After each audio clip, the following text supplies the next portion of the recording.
between Manchester City and Liverpool is more likely to prove decisive if City come out on top. A 4-point cushion would be hugely significant at this stage of the campaign, as it's tough to see Pep Guardiola's men slipping up twice in their final 7 outings. On the other hand, a draw or a win for the Reds keeps the gap between the pair at a 1-game margin. Still an advantage, of course, but nowhere near as significant. Rarely have we seen title contenders come into a game of this magnitude so evenly matched. From the managers right through to the players, there's an immense level of respect between the two groups, and that means tweaks will be made tactically. One thing we have seen from City in previous meetings is a reluctance to play as short from the back due to the intensity of Liverpool's press. To minimize the chance of a mistake, they may go a bit longer beyond that first block.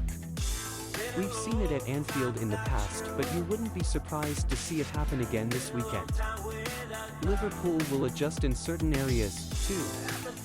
Their fullbacks normally play so high, but they are coming up against a side who are equally capable in that position, so they may need to be a little more cautious. However, I'm not sure either of these sides ever set up to draw a game. These occasions tend to lend themselves to the big players, and it wouldn't be a surprise to see Mohamed Salah back on the goal trail after drawing blanks in his last 3 outings. What Jurgen Klopp said about him needing a bit of time to settle after that tough stint away with Egypt is interesting, given how close the German boss is to his players. I don't doubt that defeat has had an impact on Salah. There was a lot of pressure on his shoulders, and these things can take time to recover from.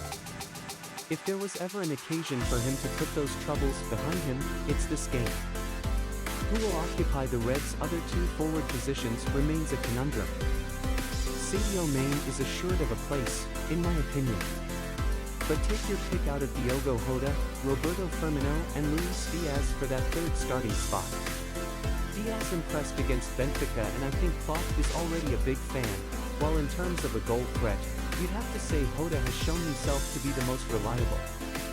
Yet Firmino is someone who can get the best out of those around him, allowing the likes of Salah and Mane to push higher up the field.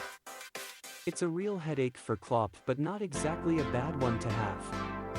Phil Foden's cameo proved pivotal in midweek against Atletico Madrid, and I think he's an absolute certainty to start against Liverpool. To be honest, he'd have been starting regardless.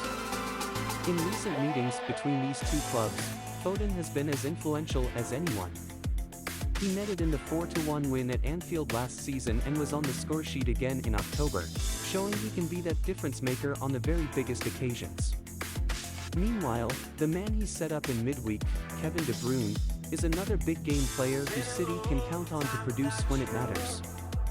I actually think De Bruyne's all-round performances were more impressive earlier in the campaign.